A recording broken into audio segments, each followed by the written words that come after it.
7-9 now on the season, as Golden State has lost 7 of the last 8 overall after the 6-2 start. So 1-7 now in the last 8 for the Warriors. If you want to weigh in on this one, you can at 888-957-9570. It's 888-957-9570. The Comcast Business text line is open as well, and already a few people chiming in on that one as we'll roll this thing up until 11 o'clock and then say happy Thanksgiving to everybody and try to enjoy some football and some family and all of that stuff tomorrow before the Warriors reconvene on Friday for a matchup in what will be an in-season tournament game against the San Antonio Spurs. Some quick thoughts on this one, just kind of running through some of the notes, and there were a lot of ugly notes in this game for the Warriors, but they did get off to a good start tonight. Up 31-26 into the first quarter, and Klay Thompson had 11 of the first 13 Warrior points. But there were some bad signs for Golden State, even in that first quarter where the Warriors had the 5-point lead at the end of it.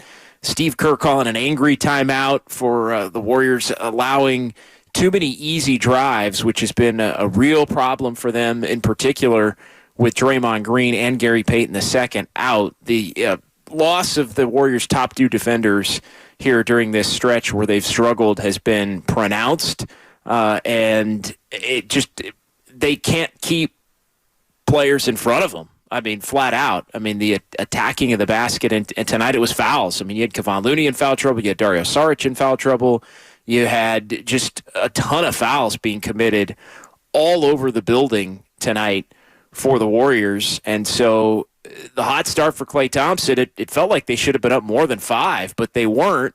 Chris Paul was playing well, 5 assists, but it was a plodding, slow first quarter. 20 free throws attempted combined for both teams. The Suns went to the free throw line 13 times, and it prevented the Warriors, I thought, from being up by more. The Warriors got to the line 7 times.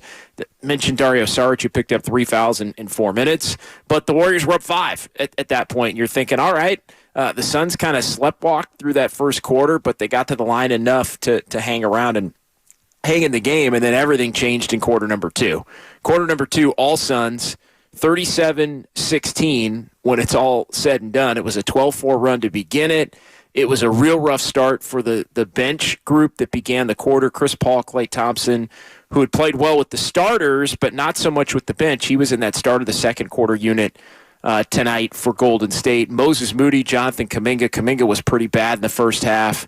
Trace Jackson-Davis was pretty bad when he played with anybody other than his other benchmates. He really struggled in this one, but did play well in the second half when Steve Kerr, and we'll get to this in a moment, when Steve Kerr basically said, hey, I'm going to the back end of the bench, and I'm going to let all of the young players and all of the guys at the true deep end of the rotation get some minutes, and let's see if the Suns keep their effort and their intensity level up against the back end of my roster. And it actually worked for Steve Kerr and for the Warriors.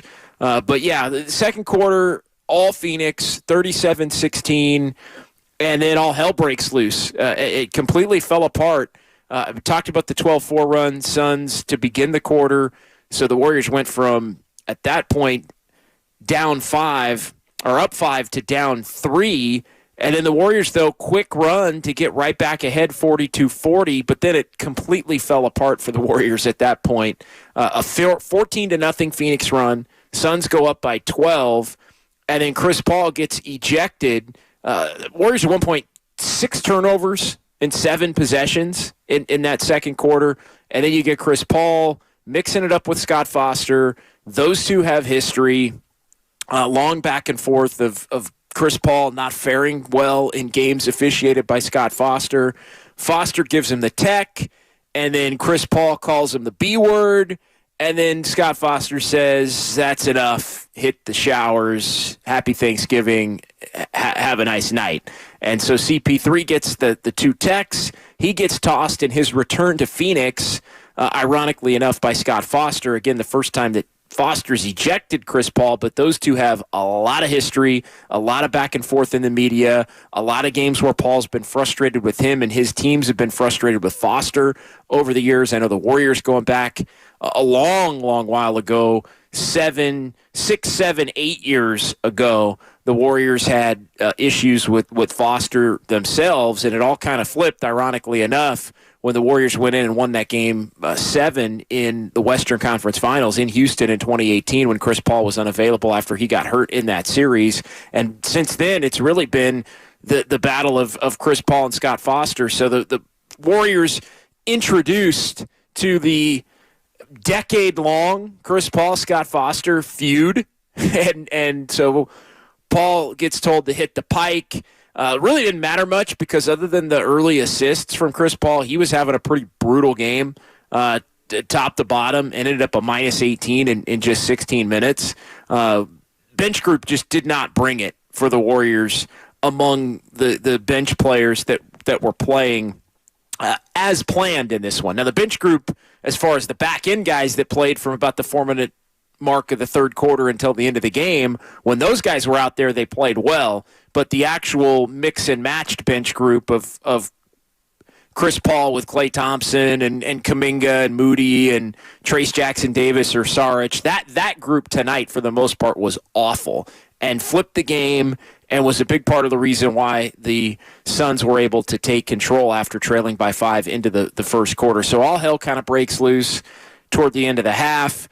Kerr then gets a tech, having Chris Paul's back, and then had a lengthy conversation with Scott Foster going into the half, and then the Warriors, all told, ended up down 63-47, which was the largest deficit that they had been down, equaling the game at home against Cleveland this season. So down 16 in that one, down 16 tonight. They had also been down by 15 in the opener against Phoenix, so the Suns had put it to the Warriors in a couple of first halves, but really the second quarters, and going all the way back and looking at that opening night, it was the second quarter on opening night as well where the Suns absolutely obliterated the Warriors. It was 33-18, so that turned a tie game into a 15-point Suns lead, and the Suns ended up having enough to hold on, even though the Warriors dominated the third quarter. There was no such domination for Golden State in the third quarter tonight. It ended up even at 28-28, and the Warriors were down by 16 going to the fourth quarter. But, the Suns just kind of maintained, back-to-back 20-point games for Klay. That's a positive. We talked about that in the Take It to the Bank prediction portion of Warriors Live before the game. But really, other than that, I mean, you still look up at the end of the night, and Klay, 6 of 10 from 3, you'll take that. And he ends up with 23 points, but tonight was a night where Steph Curry didn't shoot the basketball well. 1 of 8 from 3 for Steph and Curry, and then not much from Andrew Wiggins. Like I said, Kevon Looney was in foul trouble.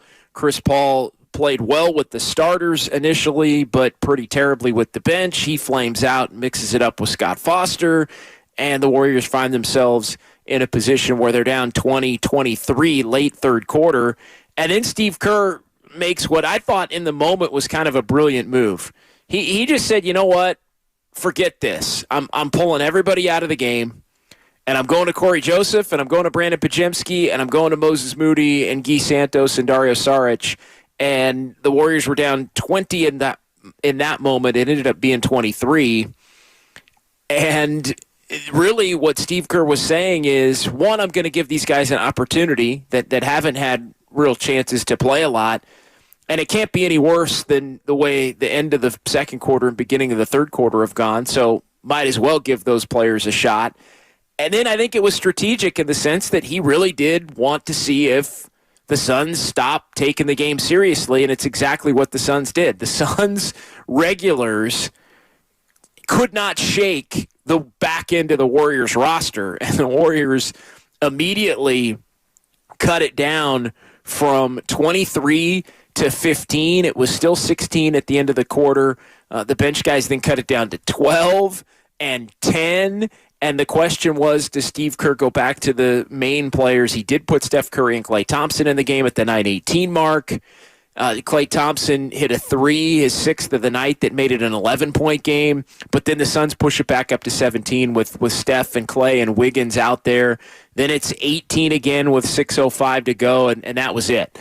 Steve Kerr basically said, that's enough for my regulars. I'm going to go back to Corey Joseph. I'm going to go back to Pajemski. I'm going to go this time to Jonathan Kuminga, who was treated as if he was among the regulars for the purposes of when Steve Kerr did that for a first portion of the second half. And so he gives Kuminga some run with Saric and Trace Jackson-Davis. And again, the Warriors immediately cut it right down to an 11-point game, eventually a 6-point game, and then the Warriors got it down to a 3-point game at 118 to 115 with that group that I just mentioned, with Jackson Davis and Saric, along with Kuminga on the front line, Pajemski and Corey Joseph, cut it all the way from 18 down to 3.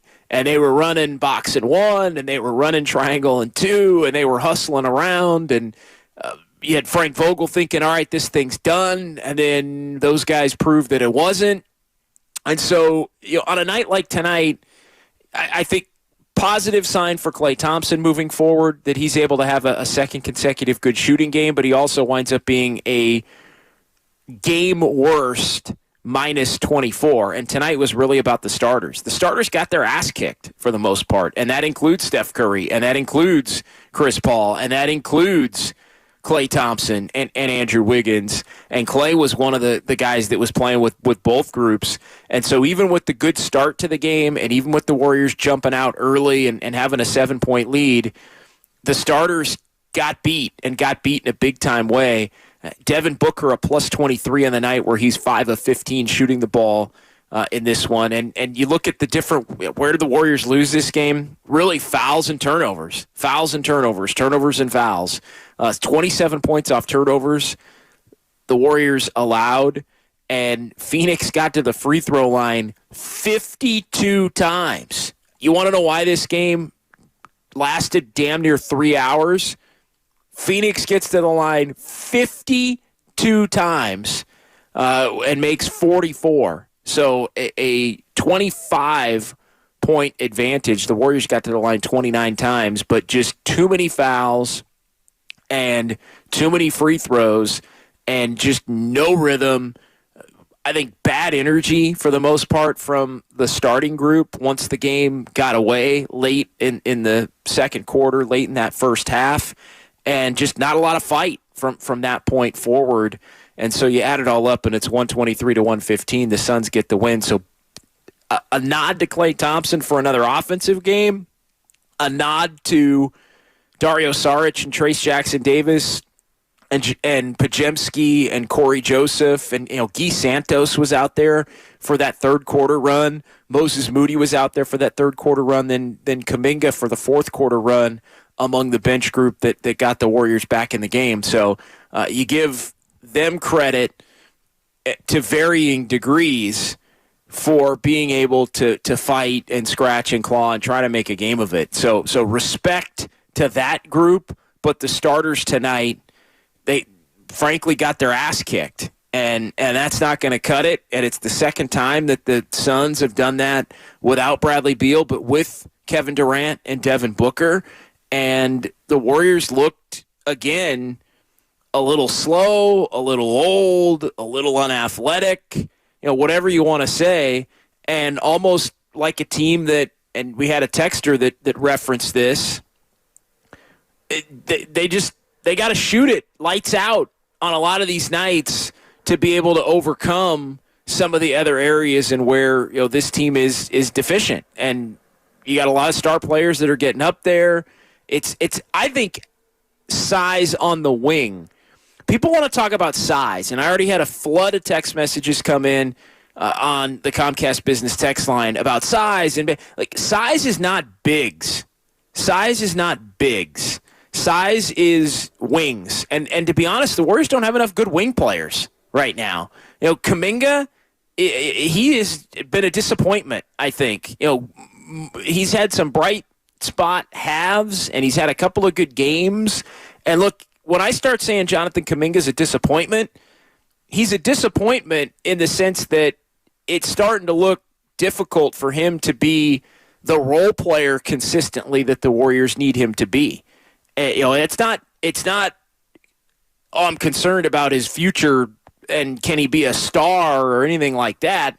I'm starting to worry whether or not he can be a playable player in a rotation moving forward, given the way that he's played at different points. Andrew Wiggins, another night where it was kind of like he was out there sleepwalking. I mean, let's not just keep it to the bench guys on a night where the bench guys gave energy and gave life. And again, Kuminga was part of that in the second half, so I don't mean to single him out, but they're just not getting enough. And I want to make tonight about the starters. I mean, tonight really is, can you really blame Steph Curry? No, because Steph Curry's the reason they're winning any of these games that they've won, to this point of the season. But it just feels right now, without Draymond and without Gary Payton II, they're unable to play well enough defensively to basically be good enough on that end to where it can account for the fact that offensively they're just inconsistent. It's just that you take your top two defensive players away in Draymond and in Gary Payton II, and it's just a sieve. It's just open season to drive the lane. The players that are trying to defend can't keep people in front of them without fouling and putting them on the free throw line. And so what that does is that means if the Warriors are going to be a bad defensive team with those two players out, it means that the players, they got to be a much better offensive team. And the Warriors are no longer this lights out, high end, top of the league offense anymore. And so it works hand in hand. And I think we saw when the Warriors did have Draymond and when the Warriors did have Gary Payton II, they were playing better defense to where they could get away with it. It complemented their offense. I think we're used to the Warriors having this otherworldly offense, and they don't have an otherworldly offense anymore. So am I putting it on the offense? Am I putting it on the defense? It's actually both. They play well enough defensively with Draymond and with GP2 to where the offense that they do have can be enough to actually win the game. But the reality is now, if the defense is going to be at the level that it is without those guys, the offense just is not good enough to make up for it anymore. And that's even when you look collectively at a bench group that top to bottom, game in and game out, when you look at the cumulative numbers, has been winning their battle against other teams' benches. So it's kind of chicken or the egg, right? The defense has to get better, but the defense has to get better because the offense is just not capable most nights now to carry the Warriors home. And Klay Thompson has a couple of good games, but now it's Steph Curry has one of his poorer games of the 14 that he's played, and the first time this season in Steph's 13 games that he didn't make 4 or more three-pointers in a game with the 1 of 8. So tonight, that hurts you. Chris Paul, the 5 assists early in the first quarter, but again, it wasn't working with that bench group tonight with CP3. And again, for all the conversation about bigs, for all the conversations about it's not about 7-footers. It's not about centers to me. It's about having enough capable and quality wing players. Like, everybody likes Moses Moody, and I get it. And Moses Moody was I think a bright spot at times tonight. But Moses Moody's he's not a big wing. He really isn't. He's a big 2-guard, but you really want him to be able to play the 3, and he's a small 3. And if he's going to play some 4, he's a really small 4. And the Warriors have tried to play him at 4. Like, to me, they don't have what other teams have in terms of, just look at the Suns, and they don't even have Bradley Beal, who's more of a guard, but they've got Durant, they've got Eric Gordon, who's been a 2-guard most of his career, but can play up and play forward because he's so stout and strong. They've got Okogie, they've got Nasir Little, they've got Keita Bates-Diop. They've got a bunch of different guys. Like, they have a bunch of different wing players up and down. You look at a team like the Rockets. The Rockets have Dylan Brooks, and they have Jabari Smith, and they have Jayshawn Tate. They have Jeff Green. They've got a bunch of different wing players. OKC, Lou Dort, and Jalen Williams. Giddey is for a guard. Isaiah Joe. Like, they've got all these different, bunch of different wing players that, you look at the wing player, like, who are the wing players for the Warriors that you really, really trust night in, night out? I mean, they're trying to play Klay Thompson as a wing, or even Klay Thompson sometimes as a four, but look at who are the guys that are playing the wing for the Warriors? Who are the 3-4 for the Warriors on a night in, night out basis? It's Andrew Wiggins, right? Disappointment. It's Jonathan Kuminga. I think disappointment to this point, aside from a few halves here or there. Moses Moody, is he a true wing that's going to go toe-to-toe with some of these other names that we mentioned? Like, everybody likes Moses Moody. Moses Moody's solid. Should Moses Moody be getting more minutes? Maybe. But is Moses Moody going to be beating any of these guys that the names I just mentioned right now? Not really. And then you start looking at some of these other teams. You look at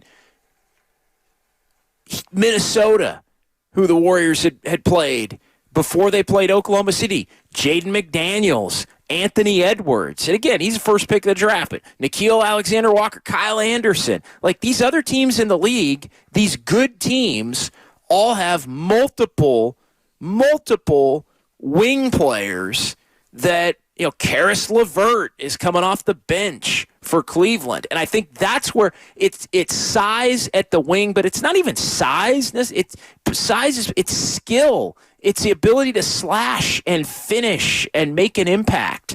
And, the Warriors just, if there's an area where they don't match up, that to me is the area where the Warriors don't match up on a night in, night out basis, and it gets them beat. There's too much made of the 7-footers and the bigs, and Trace Jackson Davis. He was taught a lesson or two tonight by Yusuf Nurkic in the first half, and it wasn't until the second half, when he was basically playing glorified mop-up duty, that he played a little bit better. But you had Saric and Looney with 3 fouls each, and Trace Jackson Davis got a shot, and Trace Jackson Davis got handled by the Phoenix Suns. So he isn't going to be some kind of a but it's not about the 7-footers or the guys playing the center spot, at least as far as I'm concerned. It's more about the wing depth and the ability for wing players to go get buckets and make an impact. 888-957-9570. We're going to keep this thing rolling here for just a couple of more minutes on 95.7 The Game, as the Suns beat the Warriors 123-115. Golden State now 7-9, and the uphill climb continues.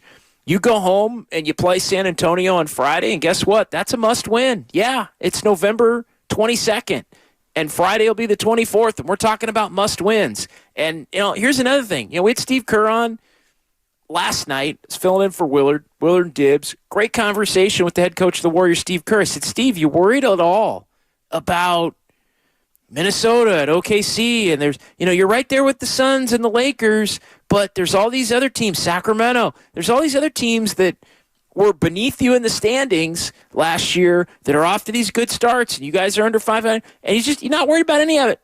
Not worried about any of it. It's all good. It's all fine. Not worried about any of it, because this team's won championships, and they've got that pedigree. And, again, I think the Warriors have a better team they had last year when they're healthy. But here's the reality. This team is going to have to, it already feels like last year. Already sounds like last year. 2 under, big game, November 24th at home, got to get, what if you do? But then you're going to Sacramento. Then you're playing the Clippers a couple times. You start getting in the middle of December, you're under 500. In a couple of weeks, if this team can't get it going. And you're going to be talking by Christmas about avoiding the play-in tournament. Nobody's going to want to play us in the first round. And you know what? Spare me that. Like, spare me. I don't want to do 3 months of that. I'm not going to do 3 months of that. I'll just say that flat out. I'm not going to do 3 months of, you don't want to play the Warriors if they can avoid the play-in tournament in April. Like, I'm not doing it this year. We did it last year, and what happened? They beat Sacramento, an inexperienced team that probably was a little overrated, had an inflated record, but they barely beat them and could have easily lost. We're probably a Harrison Barnes 3 away in Game 4 from losing that series in 6. So it's, they won it. They deserve to win it. And were the Kings as good as their record last year with 48 wins? Probably not. But you know what? There's 5 teams that are like Sacramento last year, this year in the Western Conference. So you want to get a 6 or a 7 seed and knock one of them out, that's fine. But you're not winning 4 series. You're just not. You're not winning 4 series with this. And, you got to get Draymond back, and that's fine. You got to get GP2 back, and that's fine. And I do think this team's better at that point. But just spare me the whole, don't want to play him. 510, Jackson Davis played much better than your assessment. He did not play well in the first half at all. He got abused in the first half. He was awful in the first half. In the second half, he played very well. And I made the point that, he's a rookie. And, in the second half, in the first half, he looked a step slow. He looked like he was getting manhandled a little bit. I do think he learned in the second half. I absolutely agree with that. I agree with that. He played much better in the second half based on the fact that he got his ass kicked in the first half. So that part, I think we actually maybe agree with it. And, the Warriors did make the Suns put their starters back in the game. Well, you know what you get for making the Suns put their starters back in at the end of the game? You get your 9th loss of the season in 16 games. Like, you don't get a win for that. And you still better go out and play better against San Antonio. Like, I'm done with this more. Like, this isn't 2008. Like, this isn't the 2008 Warriors where it's like, hey, moral victory. Hey, the young guys made the real teams in the Western Conference put their starters back in the game. This is a team that's got championship players and future Hall of Famers. The expectation is that this team is a contender. The expectation is not that this team, the 7 to 15 guys on the roster made the Suns put their bench players back or put their starters back in the game. Woo! Woohoo! 7-9. You are what your record says you are. You're 7-9. All right. Couple of pieces of business here on Warriors Wrap-Up before we call it a night and say happy Thanksgiving to everybody. Warriors lose this one by 8. Let's get to our extending the three-point line, three-pointer of the game, brought to you by West Coast Men's Health. Warriors have 3 players across the foul line, all in order, and Kuminga on the right wing. Moody slashes in. Thompson curls out. Wide open jumper. Got a 3. What a well-executed out-of-bounds play for Golden State. Yeah, that's when things were going well. Very well-executed out-of-bounds play. And Klay Thompson with one of his 6 threes. That's your extending the three-point line three-pointer of the game. Brought to you by West Coast Men's Health. Successfully treating men for ED and chronic pain. Visit westcoastmenshealth.com. Look, I give the young guys a lot of credit for making this night not a complete debacle. Like the 2 games they played in Phoenix early last year were a complete debacle. Remember Klay Thompson getting kicked out and given the 4-finger salute to Devin Booker last year, and then they had to have a team meeting. Like, Klay is much different Phoenix than Klay had last year. I mean, those were 2 early season low points for the Warriors in that building. And to be honest, it looked with Chris Paul getting run and everything was Scott. I mean, the Warriors just unraveled from that point. And, so it looked, the young guys saved that from being the complete and utter unraveling from being the topic of conversation. But the reality is the unraveling is why they got beat. And so maybe there should have been a little more time talking about the unraveling. But no, I don't want to, and we'll get to our hardest worker of the game, brought to you by the Alameda County Sheriff's Office, who works hard to serve the community. If you're looking for a career in law enforcement, learn more about job opportunities at joinacso.com. You can join, look at joinacso.com to check out those opportunities. So yeah, here I want to make sure I include everybody in this. I hope I don't miss anybody. The hardest workers of the game, we're giving it to everybody for the Warriors tonight. Among those groups that were out there, when Steve Kerr basically said, "I'm playing the young guys to see if they can, it can't be worse." So third quarter, it was Corey Joseph. Here are your hardest workers of the game tonight. Corey Joseph, hardest worker of the game tonight. Brandon Pajemski, hardest worker of the game tonight. Moses Moody, hardest worker of the game tonight. Guy Santos gets a nod for hardest worker of the game tonight. Dario Saric gets a nod. Trace Jackson Davis gets a nod. And yes, I will even put Jonathan Kuminga in there because Jonathan Kuminga was a part of the fourth quarter group, even though he wasn't part of the third quarter group. Part of that fourth quarter group that cut an 18-point game down to 3.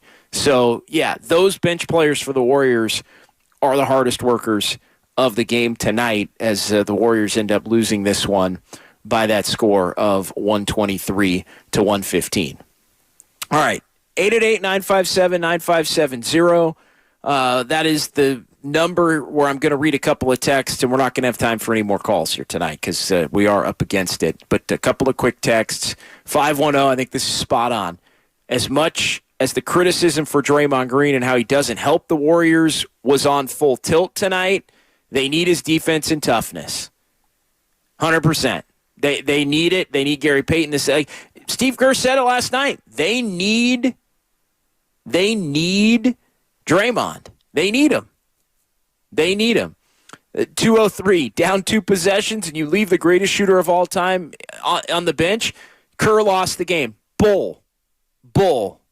No, Kerr didn't lose the game. He put Curry and Klay Thompson back in the fourth quarter, and they had an 11-point lead go right back up to 18. So he called it a night, and he said, you know what? The young guys are getting the rest of the game. I have no problem with him doing that. No problem at all. He gave the starters a shot to bounce back after they were a big part of the reason why they had gotten down 23. He gave them a shot. And you know what happened? They went right back out, and 11 turned into 18 again. And he said, you guys are done for the night. So, no. Yeah, Steph didn't play well tonight. He played well in every other game this year. He didn't play well tonight.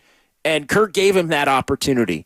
And he didn't go back to the well a second time, and I understand why he didn't go back to the well a second time, because the Warriors starters for tonight got their butts kicked, and he wasn't gonna mess with it one more time.